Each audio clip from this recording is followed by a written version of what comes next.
Unimaginable power coursed through aL'Thor's veins as he stood atop Dragonmount, the fiery mountain he had once shaped in a past life, in a torrent of suicidal grief.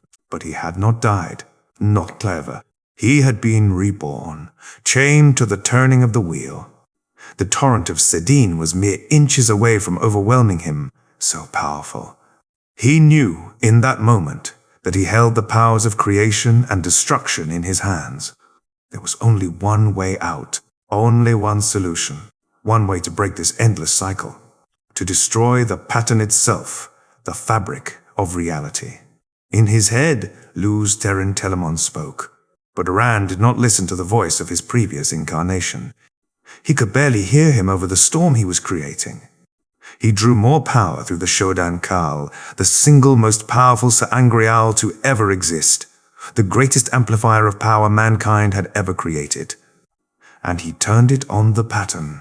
He started burning away, its threads like he was using balefire, but not one thread. No, all of them. As he touched the threads of the men and women he'd called friends and family, he learned about the lives he was burning away. The reality he was burning away, just like around him. The mountain unraveled, as did the city in the distance, the very skies themselves torn to pieces that vanished to nothingness. And thus he burned away himself, and the storm came to rest. The wheel of time turns, and ages come and pass, leaving memories that become legend. Legend fades to myth, and even myth is long forgotten when the age that gave it birth comes again. In an age, called the Third Age by some, an age yet to come, an age long past, a wind rose in the mountains of mist. The wind was not the beginning. There are neither beginnings nor endings to the turning of the wheel of time. But it was a beginning, born under peaks shrouded in the eternal clouds that gave the mountain range its name. The wind blew east, past the sand hills and onto two rivers. It blew through the westward, rushing through treetops in the early morning, and arrived at a farmhouse at the crack of dawn, howling past the thatched roof and the wooden structure. There, the wind woke aL'Thor, a man who had not expected nor wanted to ever wake up again. A man who now possessed memories he had not had before, the long life of Luz Therin Telemon, and the memories of 2 years of war, scheming, political intrigue, and channeling the tainted Sedin at the cost of his sanity, then cleansing it. Yet that had come too late. It had already forced Rand down the path of destruction. Everywhere he went, chaos and misery had followed. Wars, famine, all the destruction mankind had feared the Dragon Reborn would bring for 3,000 years. He had tried to free them all, free them by destroying them, yet even at that, he had failed. But as he glanced around his old bedroom, he wondered if accidentally he had achieved something far better. For part of him. The part that had been Luz Therin had understood why they lived again and again. The young man from the present day had gone mad, but the infamous madman had understood the lesson. They lived again and again to do better. And in his attempt to destroy the pattern, Rand had not simply failed, he had undone the last 2 years. He had turned back the wheel. He was back at his father's farm in Two Rivers, before his life had taken a turn for the crazy. And this time, he would be ready. He would not let himself be ruled by his own weaknesses, but instead prepare for the storm he knew was coming. The Forsaken was still imprisoned at the Bull, the seanchan had not yet arrived, the White Tower was unified and led by Xuan Sanch, the current, youngest amyrlin seat ever and dear friend of Moiraine. Moiraine, who, Rand knew now that he had seen her thread, had not died, but had merely been captured. Who would arrive in Two Rivers at some point? His father Tam called for him to wake, for they had to leave and to prepare for Beltane. Moiraine, who would arrive in Two Rivers today? Rand scrambled to get out of bed and prepare, going through the motions like it had been yesterday, though he couldn't help but be silent. The way Tam acted, it was clear that he did not have memories from the future. Rand suspected it was only him, as the agitator, who remembered. And even though he remembered so much, the one thing he did not know was how to act as the young, somewhat naive farm boy his father knew him as, except through silence. Luckily, There were enough concerns with the late spring and the upcoming holiday that silence was not unexpected. For now, Rand was planning out what to do today, though his only immediate action was to briefly reach out and grasp Sedin while hiding the action. There was, after all, a myrdral nearby, and they could sense channeling. Though he did not show any outward reaction, inside himself he sighed. It seemed the cleansing had been undone, too, as once again a taint covered the primal force. At least this time, he knew how to remove it. And if he was not mistaken, Moiraine should be powerful enough to channel through the cauthon, so Nynaeve's inexperience should not be an issue. After breakfast, Rand and Tam loaded their cart with their wine and cider. Rand led Bella over to the cart, and the mare waited obediently as he fastened everything. And with that, they were off. Rand and his father. For that was what Tam was, no matter that Rand now knew they were not related by blood, silently made the trek to the village of Emon's Field.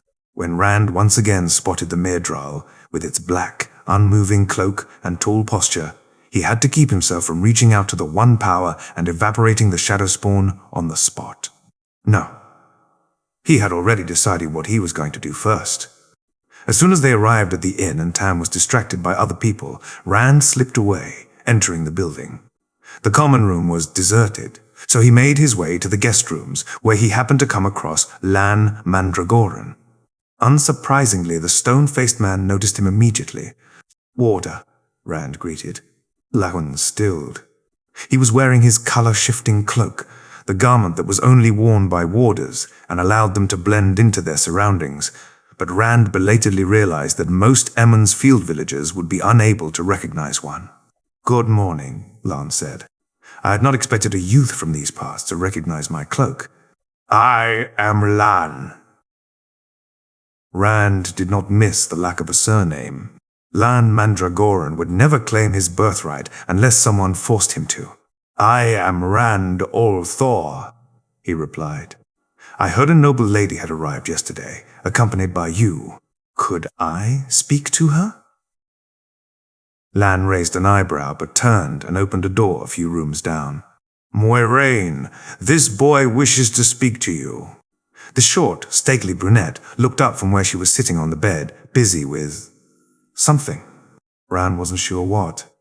"Come in. Could I talk to you alone?" Rand asked. Not that he didn't trust Lan, but he first wanted Moiraine's judgment. "Go ahead, Lan. I'll speak to him." The warder left, closing the door behind him. "You are a curious one," Moiraine said, looking up at Rand. "Tall, red hair, blue eyes. You do not look like you are from these parts, and yet I doubt you have ever left Two Rivers." Rand let out a chuckle despite himself, observant as ever. "Correct on both accounts." He took a chair and sat down opposite of Moiraine. "My name is Rand aL'Thor, by the way. Moiraine, pleased to meet you." "There is indeed something unusual about your heritage, then?" A smirk played around Rand's lips as he imagined Moiraine's reaction to his next words. "I'm the one you're looking for." "Indeed," Moiraine stilled completely, her mouth slightly open in not quite perfectly hidden shock. She recovered quickly, though, and Rand wasn't sure whether that was simply because she was an Aes Sedai, used to dealing with the unexpected and trained to always appear in control, or also because she was Moiraine Bloody Damodred, a woman who would become a legend in only 2 years' time. "You know, then, what you are." "The Dragon Reborn," Rand stated. "Born on, I mean. I could repeat that entire story, but if there's anyone who knows it, it's you." "How familiar are you with the world?" "With?" Sedin. Even Moiraine seemed hesitant to say that word, hesitant to be in the presence of a man who would inevitably go mad within a decade from now. "I won't need a guide," Rand said, "but I could use an advisor. Someone that I trust to have my, and the world's, best interests in mind as I venture out from Two Rivers. And besides, I don't know whether you realized it yet, but Mat and Perrin are also Ta'veren, and they do need a guide." Rand grimaced despite himself. "Mat, in particular. And you would offer that position to someone you just met?" That's the thing, Moiraine, said I. She reacted minutely to the use of her title. You only just met me, but oh, you're not going to like what I'm about to tell you, are you? She raised a single eyebrow in question. Despite probably having a foot in height over her, despite being several times more powerful, despite having ruled kingdoms, Rand looked down contritely as he admitted what he'd done. With the madness, with the pressure of the end of the world, I tried to end it all. I tried to end it all. Break the pattern. Instead, I undid 2 years of it, turning back the wheel and ending up here, today. And somehow, in the process, I even came to understand why. Why the wheel keeps turning, why we continue to be reborn. I'm not sure if turning back the wheel undid my madness or whether I overcame it, but I do feel renewed purpose. It remained silent for a long time. However, eventually Moiraine spoke with equal measures of disbelief and shock. You did what? Somehow, despite 400 years' worth of memories, despite being the most powerful person alive in 2 different ages, Rand could not help but feel like a child that had misbehaved. I know, Rand said. Honestly, I don't know what to say next. I've known you for more than a year, but you don't know me. Not yet. In all honesty, I had expected a scolding, but I suppose you can hardly scold someone you don't know. A very small smirk, of the kind most people would miss, played on Moiraine's face, otherwise kept carefully neutral. No, that would be tough. Besides which, I am currently feeling severely out of my depth. I can understand that, Rand said. Perhaps we can just leave my past actions in the past and look toward the future? For now, Moiraine said. But I may want to come back to it. Rand nodded. As I implied earlier already, I cannot think of anyone I trust as much as you. I don't doubt I'd have been dead a dozen times over without your help. But the future. Let's talk about tonight first. I don't know if you've heard any rumors about Myrddraal, but tonight, Emon's field and my father's farm will be attacked by Trollocs. 1 fist in total. They'll be targeting me, Madam Perrin. And while I believe everyone survived last time, it was a close call for some people, including my father, who was struck by a tainted blade. It is good to have advance warning, Moiraine said, but I'm not sure how much we can do. Realistically, I should be able to deal with a fist of Trollocs and a Myrddraal by myself, Rand said. Or even 10 or 20 of them. But I don't know how many people I should tell in the first place. Not to mention, I'd rather not tip off Ishamael that the Dragon Reborn is an experienced channeler. Moiraine sucked in a breath through her teeth. The betrayer of hope is free already. Not fully, Rand said. He was never quite properly bound by the seals on the Dark One's prison. In fact, he is also the true figure behind Ba'alzamon, not the Dark One. However, his influence is growing stronger, and the seals are weakening. If I were to perform a powerful feat, I expect he'd take notice. The first time I fought him would be, perhaps, 2 or 3 months in the future from now? Maybe not even that much. However, I'm not convinced that that fight didn't take place in the world of dreams, so he might not be able to affect the real world yet. Tel'aran'rhiod? Moiraine asked. You are full of surprises, Rand aL'Thor. He laughed. I have barely gotten started, Moiraine, and by the light, it is good to have you back. She froze. I died? You got rid of Lanfear in doing so, Rand said. Though, as I found out when I, turned back the wheel, you weren't actually dead, just captive in the land of the Eelfin. Apparently Matt was planning on getting you out of there, but hadn't gotten to it yet. I can see myself going up against a Forsaken, but I can't imagine succeeding, Moiraine said skeptically. You also killed Bael'al, Rand said, though you picked up the weave for Balefire somewhere, which does help. He couldn't help but smirk. Balefire? Moiraine asked. Yes, with that weave I can imagine it. And this time around, I can teach you weaves like that rather than you having to spend months digging through old texts, Rand said. You can teach me? Moiraine asked. Bah, You can't use Sidar, can you? Perhaps not by myself, but we can form a circle. And from my life as Luce therein, I have more than enough experience with Sidar to teach you anything you don't know. You have his knowledge? Moiraine asked, stunned. All of it, Rand said. In fact, I suspect that is what pushed me to a second attempt at this rather than just giving up. This is truly an incredible gift we have been given, Moiraine said. And I intend to make the most out of it, Rand said.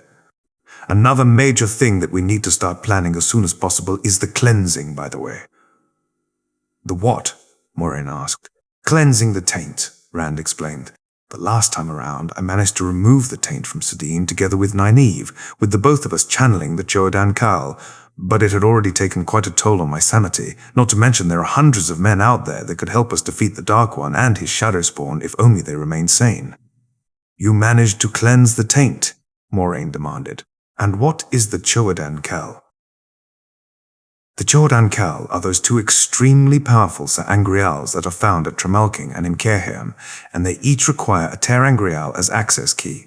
As for cleansing the taint, it did put us both in coma for a few days. But yes, we succeeded. And we also took care of Shadar Logoth in the process. How do you intend to convince your wisdom to participate? She seems stubborn. Not to mention that she's a wilder and might not even be able to reach Sidar. I wasn't planning on doing it with Nynaeve. I was planning on doing it with you. Moraine's mouth actually dropped. Meanwhile, with that much of the one power. I'm not sure if I would even be able to safely channel that, and that's assuming you have those access keys. I know where to find the access keys, Rand said. And I'm reasonably sure you are just above the threshold of power that is required to safely use it. But we'll probably link at some point before that, which should allow me to determine your exact strength, and I'm familiar enough with the Cho'Dan Kal that I can tell whether it's safe. He smirked at Moiraine's small shudder. You know, I feel like I'm getting a completely different perspective of you. The last time around, I wasn't observant enough to notice any unease from your side about the thought of a man channeling. You have put me rather off balance, Moiraine noted. Not that I get to see much of it, Rand said. I can imagine it's a lot. I barely wrap my head around things myself, and I was there for it. I would suggest we leave discussions about other things to do for later, because there are dozens of other topics I wish to discuss with you, both about future events but also goals that you might already have in mind. But there is one thing that I want to bring up now. And that is? Moiraine asked. Who else should I tell? I've been thinking about this all morning. You were an obvious choice for me, because I know you are utterly dedicated to getting me to tarmongaidon in one piece, but I don't know who else I can tell. Matt and Perrin have always been my best friends, but I'm not sure I can trust them with something this big. In particular, Matt might run his mouth. With the best intentions, of course, but he's a troublemaker nonetheless. No, wait, let's not get into that now. I'll tell you once we're less strapped for time. The others that I'm considering, well, Egwene and Nynaeve have both done a lot for me. Though I have to admit, Egwene and I grew apart further than I liked. Perhaps I can do better this time. Who is Egwene? Oh, sorry, you don't know her yet, of course. She's the youngest daughter of the innkeeper and a very strong channeler. She demanded to come with us when we left, which you agreed because you realized she had the spark. Moiraine nodded. I'll keep an eye out for her. I'll probably speak to her as well, Rand said. We were somewhat close at the time. At this time, I suppose. She wasn't quite my girlfriend, but it wasn't far off either. And Nynaeve also came along. In a way, Rand said. We left in the middle of the night, the day after the Trolloc attack, and she followed us and then caught up to us in Baerlon. You somehow persuaded her to join us, and she's been one of the most reliable Aes Sedai for me, though she didn't yet do the trials when I had my moment, so I suppose she didn't technically count as an Aes Sedai. Your moment, Moiraine said dryly. And what do you mean technically? The White Tower split, Rand said. Elida ousted the amyrlin seat with support from the black ajah, she's not black herself, and dismantled the blue ajah. A lot of Aes Sedai didn't accept that and formed a rival tower. The rival tower named Nynaeve and a few others, Aes Sedai and Egwene, their amyrlin seat. They intended for her to be a puppet, but she masterfully took control and managed to reunite the tower just a few days before I turned back the wheel. What happened to Siuan? Moiraine asked, clearly worried about her friend's fate. She was stilled, Rand said, making Moiraine draw in a shocked gasp. Amazingly, Nynaeve then managed to reverse that, though it left her weaker than she had been. Moiraine gaped. She reversed stilling? Nynaeve is, without a doubt, the best healer of this era, Rand said. Or she has the potential to be, I suppose. But to get back on topic, I'm not sure whether telling Egwene is a good idea. I think I want to inform Nynaeve. She's a few years older and used to having responsibility, which might help her react better. Having said that, I remember she had a strong dislike for Aes Sedai and held on to it for a long time. The only reason she went along with some things was because she wanted to protect us. I see. It probably won't help that her first impression of me wasn't too great either. Rand raised an eyebrow. I don't remember that. What happened? I called her child, Moiraine said. He nodded in understanding. Oh! I can imagine how she reacted to that. It's the Aes Sedai mentality coming back to bite you, you know, he teased.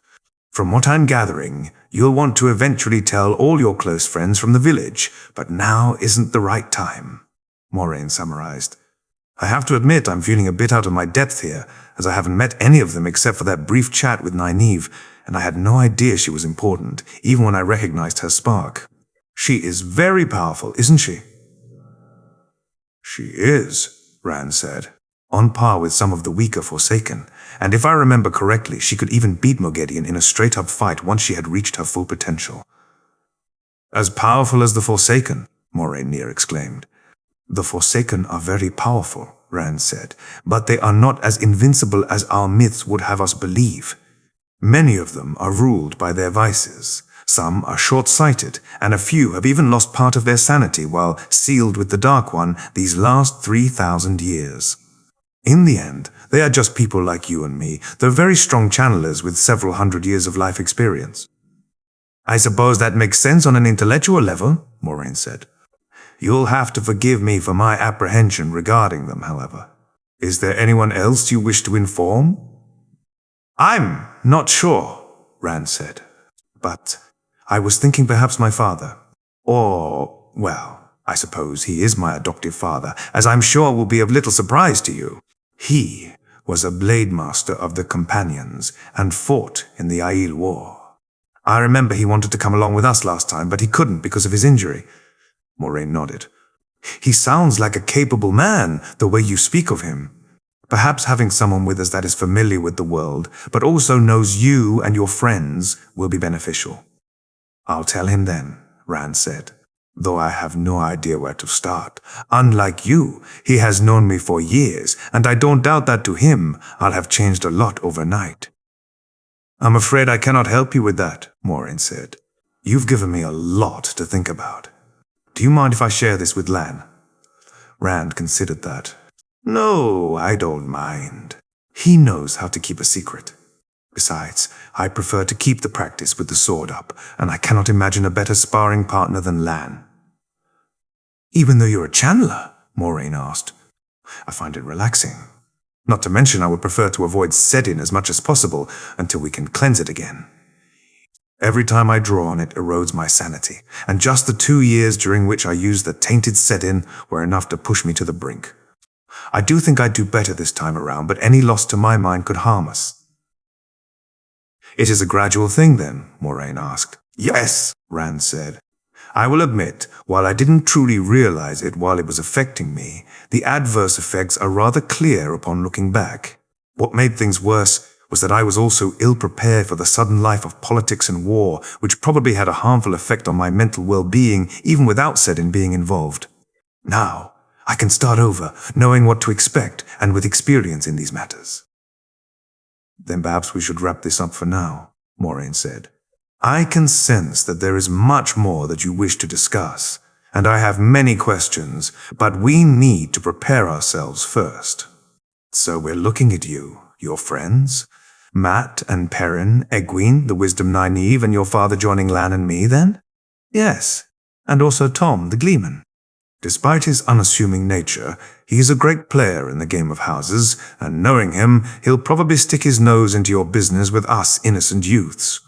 But you did remind me. Nynaeve followed us to try and bring us back to Two Rivers. She might not do that if my father comes along, which could be an issue.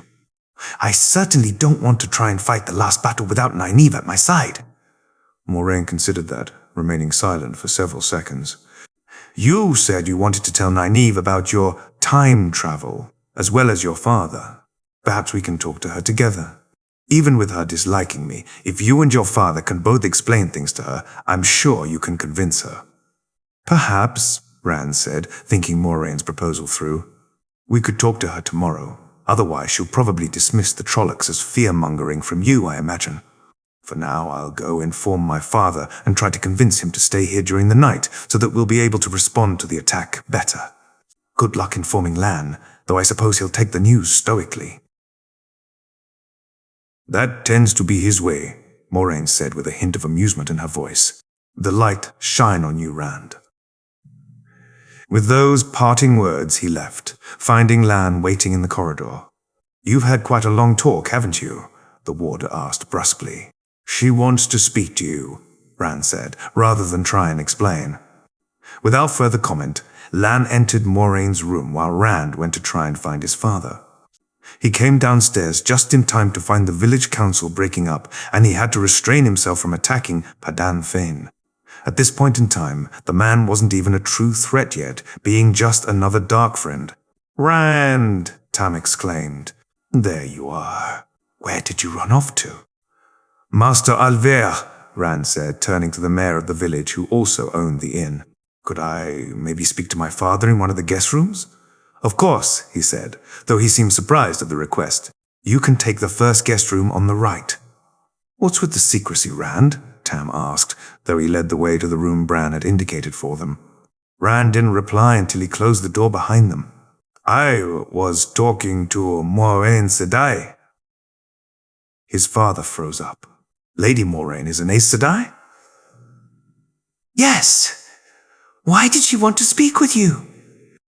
Tam sat down, and Rand took a chair opposite him. I sought her out, Rand said. He hesitated. I don't know how to have this conversation, but I suppose I'll have to try. What's going on, Rand? His father asked, full of concern. Rand remained silent for a full minute as he considered his angle of approach. Tonight, there will be a Trolloc attack. Tam blinked, not understanding. Oh, you mean in the Borderlands? No, Rand said. Here. That makes no sense, son. Moiraine is here because she is looking to deny the Shadow their goals, though she didn't know the Trollocs were here until I told her. And how would you know that? Tam asked sharply. For the same reason that I knew Moiraine is an Aes Sedai. I've gone through this before, and I've somehow gone back in time, but I still remember everything that happened. Though Rand was certain his father wanted to believe him, he could hear the doubt in his voice. You don't, Rand said. I'm well aware that it sounds insane. I can scarcely believe it myself, and I've seen a lot of extraordinary things over the past years. My past years. Today is the start of some very big changes to, well, all our lives, though probably none more than me. And why would that be? Tam asked, still sounding very careful, skeptical yet wanting to believe his son. Because, Rand hesitated. He could not see it go well if he straight up told his father that he was the dragon reborn. Tarmongaidon is coming, he said instead. The last battle? Tam asked, disbelieving. Yes, Rand said. Moiraine has been preparing for it for 2 decades, I think. And why would you be involved? Tam asked. Not just me, Rand said. Matt and Perrin as well. If I remember from the first time, Moiraine had not actually expected there to be 3 of us. And then, I'm not even talking about Egwene and Nynaeve yet. What do you mean, 3 of you? And what about Egwene and Nynaeve? They're both channelers, Rand said. And strong ones, stronger than any Aes Sedai alive right now. That's why Nynaeve can heal people even when no herbs should be enough, and why she can listen to the wind to predict the weather. And what about you boys then? Surely you're not channelers? Only I am, Rand said, bracing himself. He knew his father would support him, but that did not change that he might be hesitant when the stories came to life, with his son caught up in the middle of them. Tam remained silent, not acknowledging Rand's admission. An admission that would make most people shy away or even tell the Aes Sedai, no matter the distrust most people had for the female channelers. There was much. Rand did not know about his adoptive father, had not even learned in his previous life, though he might have, had he chosen differently on Dragonmount as they had just been reunited. That was the event, in fact, that had been the trigger for him to go to Dragonmount in the first place. But as Tam sat there thinking, Rand realized his father might have picked up enough knowledge on his travels to be able to connect the dots. You're the dragon reborn, he concluded. It wasn't a question. Tarmongaidon was coming. Rand was a male channeler that the Shadow was trying to kill, and he had been born on the slopes of Dragonmount, where Tam had found him as his mother lay dying. I am, Rand said, thankful that he did not have to speak those words to his father. Then the man would definitely have thought him crazy, but with him instead drawing the conclusion himself. It sounds extraordinary, yet I believe you, Tam said. I can see the change in you. You're not the boy that went to bed yesterday, you're a man. Rand smiled despite himself. I think the boy that went to bed yesterday would have taken offense at being called such. How long? Tam asked. How long is the life you've had, in the future, I suppose, that you came back from? About 2 years, Rand answered. Only 2 years? Tam asked, disbelieving. You have grown up amazingly fast. I had to, Rand said. Though it was more than just those 2 years for me, but I'd prefer to not get into that right now. You said there is a Trolloc attack coming, Tam said. What's going to happen after? We'll leave, Rand said. Moiraine's plans were to bring me, Matt, and Perrin to Tar Valon, but I imagine those plans are up in the air now, considering I don't need training. In fact, the last time around we changed our plans when we learned of a threat to the Eye of the World, so we might not get to Tar Valon at all. I haven't ever actually been to Tar Valon in the end, though I have seen it from a distance. Just like me then, Tam said. How much do you know about my past? Admittedly, not much, Rand said.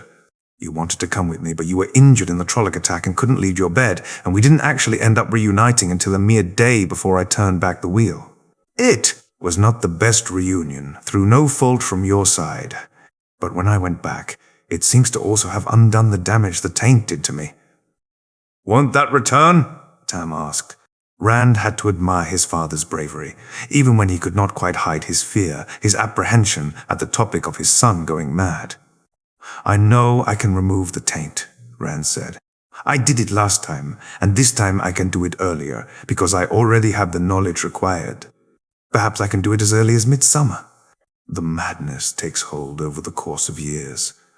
I'll come with you, Tam decided. You mentioned Matt, Perrin, Egwene, and Nynaeve, did you not? They'll need someone who knows them but is familiar with the world. Other than you, that is.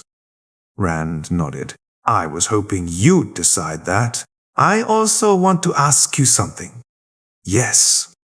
Egwene joined because she realized we were leaving and wanted to see something of the world, and Moiraine let her come because she's a channeler. Though she didn't reveal that yet, of course. But Nynaeve only joined because she tried to convince us to come back. If you're with us, perhaps she won't do that. So I'd like your backup tomorrow when telling Nynaeve about my time travel and asking her to join us. That sounds like a good idea, Tam said. Is there more we need to talk about, or shall we go back to the farm? Time has flown by today. We should stay here, Rand said. There'll be a few Trollocs attacking the farm anyway, but it's not like we'll need it, and I want to be able to work together with Moiraine and Lan so that we can hopefully find and kill the Myrddraal, not to mention protect as many people as possible. While Moiraine can heal, it's best to save as much of her power as possible, and I'm a terrible healer, even if I were willing to reveal that I could channel, and people were willing to be healed by a man." "That makes sense," Tam said. "I do have a sword at the farm, however. A heron-marked blade." Rand nodded. "I used it for a long time. You gave it to me when we left. I think we should be able to fetch it tomorrow, but it might be a bad idea to channel, for both me and Moiraine, while there's a Myrddraal out there watching us. They can sense channeling, and it might tip him off that there's an Aes Sedai around. The more of a surprise factor we have, the better." "Just how much do you trust Moiraine Sedai?" Tam asked. "With my life," Rand answered without hesitation. "In fact, she gave her life to protect me last time around. Took Lanfear with her." Tam's eyes widened. "I'll try to extend my trust to her then." "I'm not sure if Lan and Moiraine are still talking, but if not, you could perhaps ask him if he can lend you a sword for tonight," Rand said. "I might do the same, actually. Be careful, though. A Trolloc is not an easy opponent if you're not used to them." "I'll do that," Tam said. "I might look for Mat and Perrin," Rand decided. "They're probably scared out of their skin from the Myrddraal. We all saw him in the days leading up to the attack, though we didn't know what it was." The conversation over, they left the room to go about their day, anxious about the attack that would be happening tonight.